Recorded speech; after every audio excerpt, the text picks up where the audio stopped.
Assalamualaikum warahmatullahi wabarakatuh. Jumpa lagi dengan saya Pak Vicky. Pada kesempatan kali ini saya akan mencoba menjelaskan tentang pertanyaan-pertanyaan yang sudah teman-teman kirim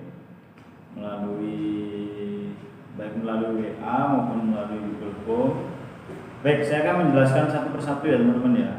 Jadi nanti kalau ada pertanyaan yang belum saya jelaskan, berarti itu sudah pernah kita pelajari pada pertemuan-pertemuan sebelumnya. Baik, ini pertanyaan pertama. Bolehkah seorang perempuan yang sedang haid melafalkan ayat suci Al-Quran tanpa memegang Al-Quran secara langsung? Misal hafalan surat-surat pendek. Jadi gini ya teman-teman ya, banyak pendapat itu mengatakan boleh kita membaca Al-Quran meskipun kita dalam keadaan haid, asalkan itu tidak kita gunakan untuk sehari-hari. Misal kalau kita tiap hari membaca Al-Quran, kebiasaan kita membaca Al-Quran setiap hari, nah ketika kita haid, kita tidak boleh menggunakannya sebagai kebiasaan. Mungkin kita gunakan baca ayat-ayat pendek, atau mungkin biasanya kan sebelum kita tidur kita baca ayat suci Al-Quran, ayat pendek, itu boleh. Kita boleh membaca Al-Quran meskipun kita dalam keadaan haid. Nah, pertanyaan kedua, bagi laki-laki yang sudah khitan tapi belum pernah mengalami ihtilam, apakah sudah disebut balik? Nah, ihtilam ini tanda-tanda balik ya. Ihtilam ini kan tanda-tanda balik. Jadi kalau belum mengalami ihtilam, jadi belum dikatakan balik ya teman-teman ya. Meskipun sudah dihitan, tetap jadi laki-laki itu belum dikatakan balik. Kemudian pertanyaan selanjutnya, saya kan punya adik cewek. Misalkan nanti saya sudah dihitan dan adik saya sudah balik, apakah bersentuhan jika punya wudhu itu batal? Nah, jadi gini ya teman-teman, meskipun kita belum sunat tapi kita sudah balik, kalau kita bersentuhan dengan adik sedarah ya teman-teman ya, itu tidak menimbulkan batal. Jadi wudhu kita tetap sah dan wudhu itu tidak batal. Dikatakan wudhu itu batal kalau kita balik, kita menyentuh perempuan yang sudah balik yang tidak ada hubungan darah. Misal saya dengan teman misal bersentuhan, nah itu batal karena tidak ada unsur saudara. Jadi itu penjelasannya teman-teman ya. Kemudian pertanyaan selanjutnya, khitan saat ini ada berbagai macam metode.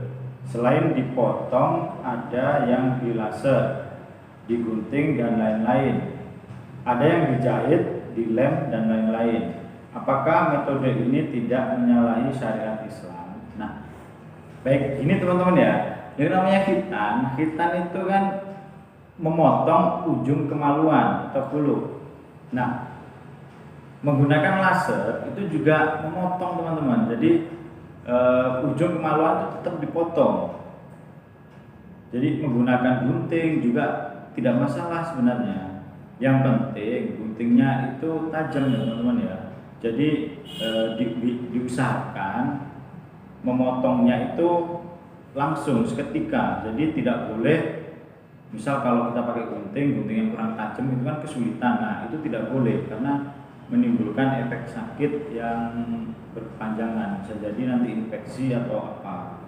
Kemudian dijahit itu kan setelah dipotong ya teman-teman, itu boleh. Kemudian dilem, kalau dilem ini boleh juga sebenarnya. Yang penting kan yang dikatakan khitan itu kan ujung kemaluan itu dipotong. Nah kalau menyalahi syariat itu tidak ya teman-teman ya, karena perintah khitan pertama itu kan terjadi pada Nabi Ibrahim alaihissalam. Nah, pada waktu itu Nabi Ibrahim dihitan itu menggunakan kapak. Nah, mungkin kalau zaman sekarang anak kecil misal ya dihitan menggunakan kapak, mungkin bisa ketakutan ya teman-teman ya. Nah, itu sebabnya ada metode menggunakan laser supaya tidak sakit. Menggunakan gunting lebih tajam, ada juga menggunakan silet atau pisau. Nah, itu tidak menyalahi syariat Islam ya teman-teman ya. Kemudian ada lagi pertanyaan, Apa penyebab dari istihadah? Nah, saya jelaskan sedikit ya teman-teman ya. Istihadah itu keluarnya darah selain darah haid ya teman-teman ya. Nah, ini yang menyebabkan sebenarnya ada banyak faktor ya teman-teman ya. Yang pertama bisa jadi si perempuan ini memiliki penyakit.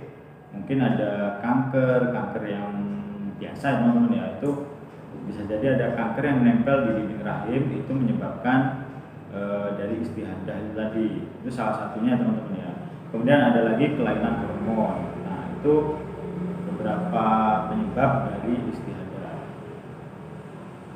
Kemudian ada lagi pertanyaan, junub itu sebutan orang yang berhadas besar, khusus laki-laki atau untuk perempuan juga. Nah, junub ini jadi hadas besar yang disebabkan oleh, kalau laki-laki keluarnya mani ya teman-teman ya, cairan selain air kencing yang keluar dari kemaluan, itu dinamakan junub. Kalau perempuan juga sebenarnya sama, itu juga dikatakan junub. Kalau memiliki hadas besar itu juga dikatakan junub. Jadi bukan hanya untuk laki-laki saja ya teman-teman ya. Kemudian ada lagi pertanyaan, bagaimana batasan pergaulan anak laki-laki dan perempuan setelah balik? Nah, jadi gini ya teman-teman ya, batasan antara laki-laki dan perempuan bahkan sebelum balik pun sebenarnya harus dijaga. Jadi kita harus menjaga jarak supaya nanti terbiasa kita bisa menjaga jarak antara laki-laki dan perempuan. Jadi tidak harus menunggu balik ya teman-teman ya. Kalaupun sudah balik ya dijaga teman-teman ya, karena kita saling pandang pun, misal laki-laki perempuan saling pandang, itu juga sudah menimbulkan dosa. Apalagi kalau sampai lebih dari itu, misal berpegangan atau apa, itu tidak boleh teman-teman ya. Jadi batasan pergaulan ya sekedar teman. Kalau misal bekerja kelompok atau apa ya, kita harus bisa menjaga jarak, jangan sampai berdekatan. Baik, ada lagi pertanyaan selanjutnya. Bagaimana puasa seseorang perempuan pada bulan Ramadan dalam keadaan haid? Nah, haid ini kan merupakan hadas besar ya teman-teman ya. Ada beberapa ibadah itu yang tidak boleh dilakukan ketika haid. Yang pertama yaitu melakukan tawaf, itu tidak boleh, dan juga berpuasa dan juga sholat. Jadi kalau perempuan sedang haid, jadi tidak boleh teman-teman ya puasa. Jadi puasanya batal, itu tidak sah. Nah, jadi itu keuntungan perempuan ya teman-teman ya. Bisa dikatakan itu keuntungan. Jadi puasanya perempuan itu ada liburnya. Ketika haid itu diharamkan untuk berpuasa. Kemudian diharamkan juga untuk sholat. Jadi seperti itu ya teman-teman ya. Kemudian pertanyaan selanjutnya, bagaimana jika ketika sudah masuk waktu sholat, kita belum melaksanakan sholat, tetapi setelah itu kita haid, apakah sholat harus diganti di lain waktu? Nah, itu sebabnya teman-teman ya. Jadi gini, kita dianjurkan untuk sholat di awal waktu ya teman-teman. Jadi salah satu manfaatnya sholat di awal waktu ya seperti itu tadi. Kita dianjurkan sholat di awal waktu supaya tidak terjadi hal yang seperti ini. Jadi kalaupun kita menunda sholat, misal karena sibuk ya teman-teman ya, mungkin karena sibuk kita menunda sholat, nah kemudian kita haid. Misal saya perempuan ya, misal perempuan itu haid.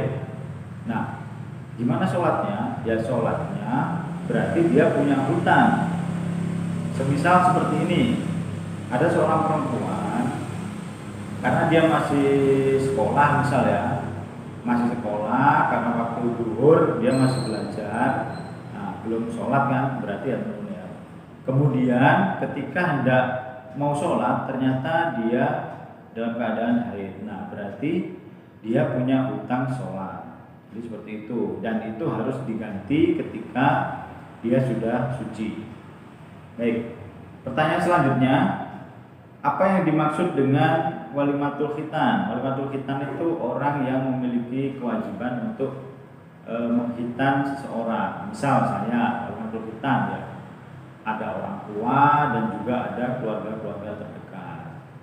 Kemudian kalau kita tidak punya orang tua atau tidak punya sanak saudara ya tetangga terdekat kita, itu itu bisa dikatakan walimatul khitan yang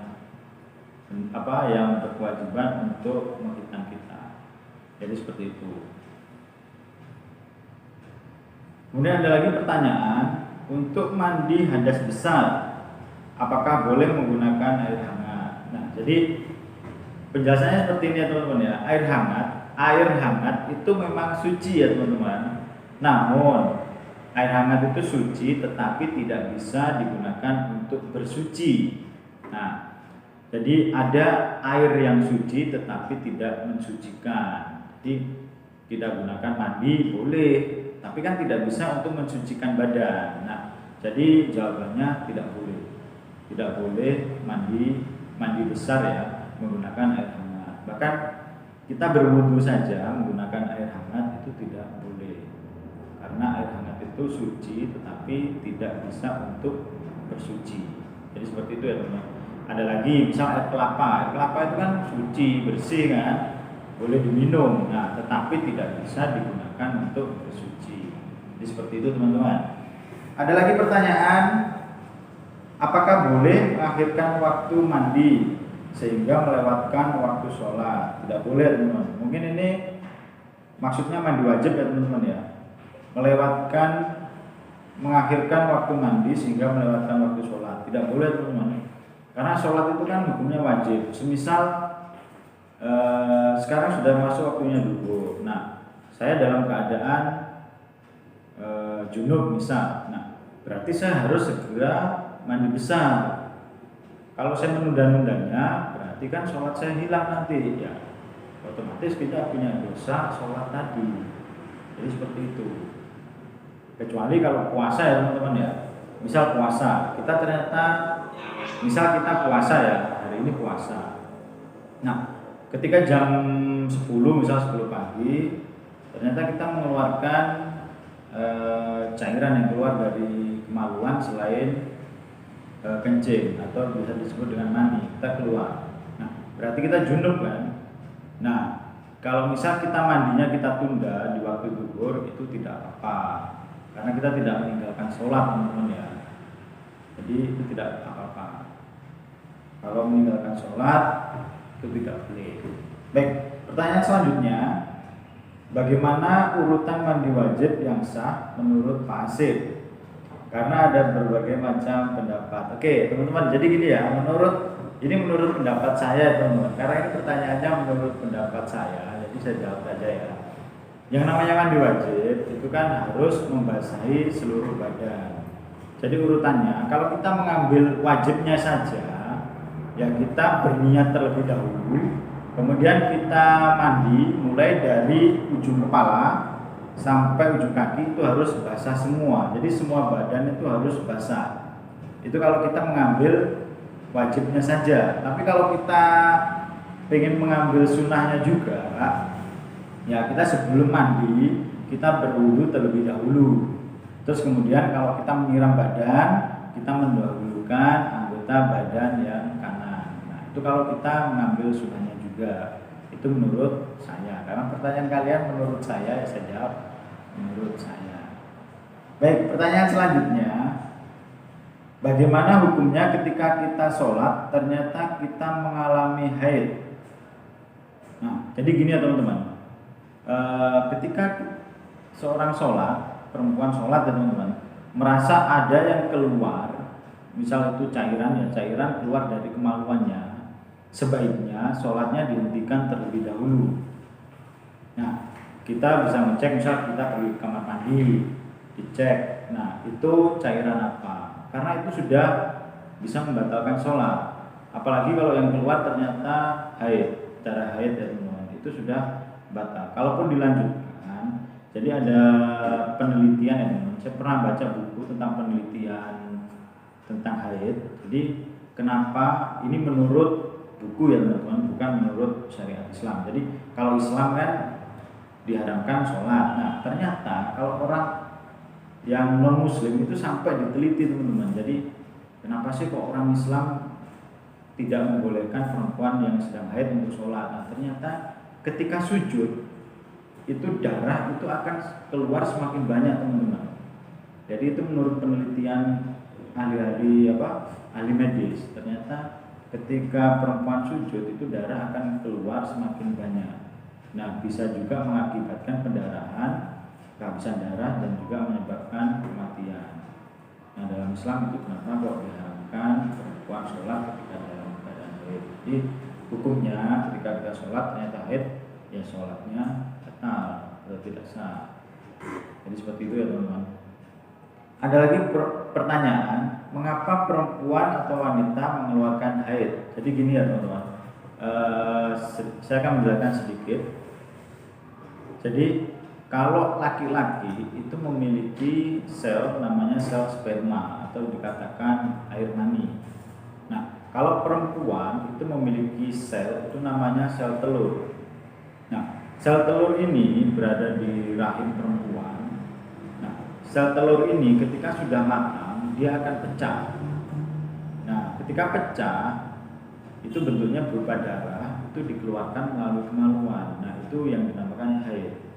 Jadi seperti itu ya teman-teman ya. Sel telur itu pecah karena telah matang, sel telur itu pecah dan keluar melalui kemaluan. Itu disebut dengan haid. Nah, kalau tidak keluar itu bisa menyebabkan kanker.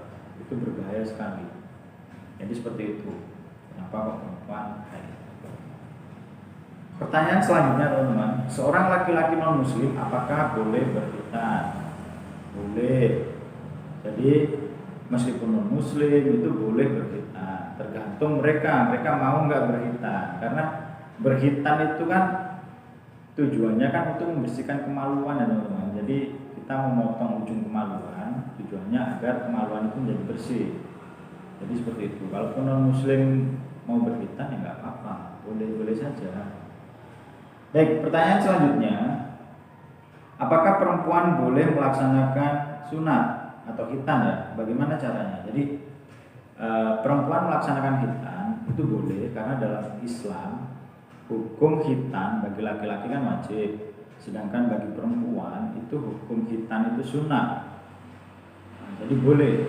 Terus bagaimana caranya? Nah, jadi caranya bagaimana?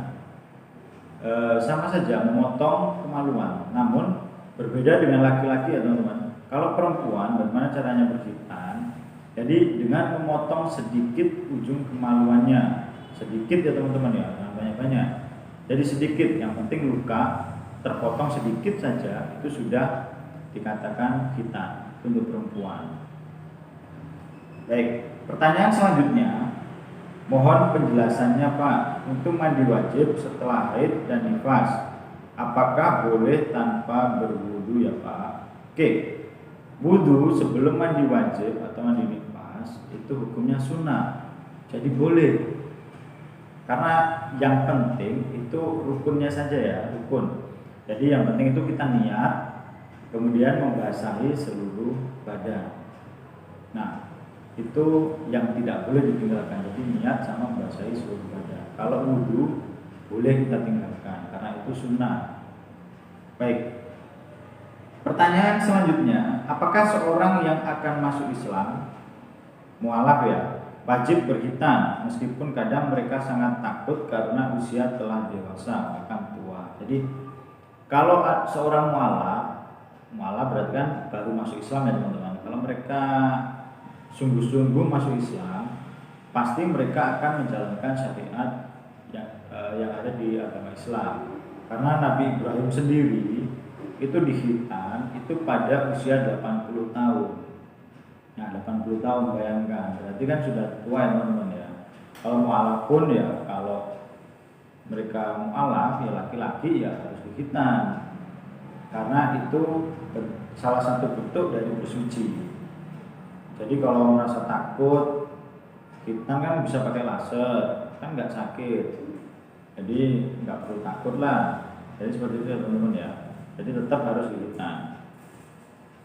Kemudian ada lagi, apakah anak laki-laki usia di atas 9 tahun dan sudah khitan dikenakan ketentuan hukum syariah Islam walaupun secara usia dan tanda-tanda balik belum terpenuhi? Nah, meskipun udah khitan ya teman-teman ya, namun belum balik. Nah, syariat Islam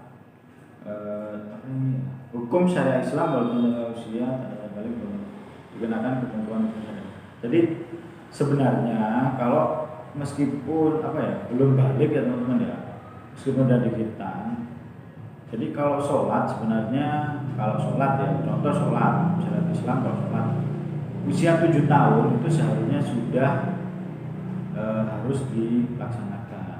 Karena ada sebuah hadis, saya pernah baca sebuah hadis, ada seorang anak 7 tahun tidak mau melaksanakan sholat, itu orang tua sudah boleh memukul. Itu kalau untuk sholat. Nah mungkin kalau puasa ya teman-teman ya, kalau belum balik ya tetap kita menjalankan ibadah puasa. Kalau misal kuat, kalau misal tidak kuat, misal puasanya bolong ya teman-teman, itu tidak boleh tidak mengganti. Jadi untuk ketentuan hukum syariat Islam, kalau misal ada yang tidak wajib ya boleh tidak. Kalau contoh misal kayak puasa teman-teman ya, boleh dilakukan. Misal kalau nggak kuat ya boleh ditinggalkan.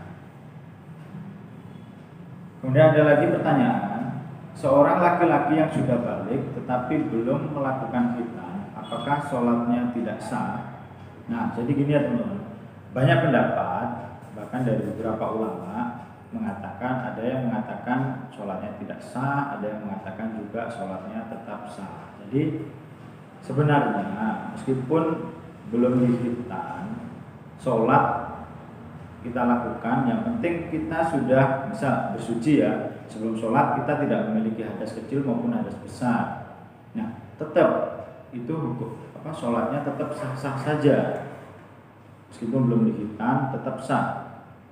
Kita mengacu pada hadis yang tadi, karena anak usia 7 tahun itu kalau tidak sholat kan boleh dipukul. Nah sholatnya tetap sah meskipun belum dihitan tetap sah.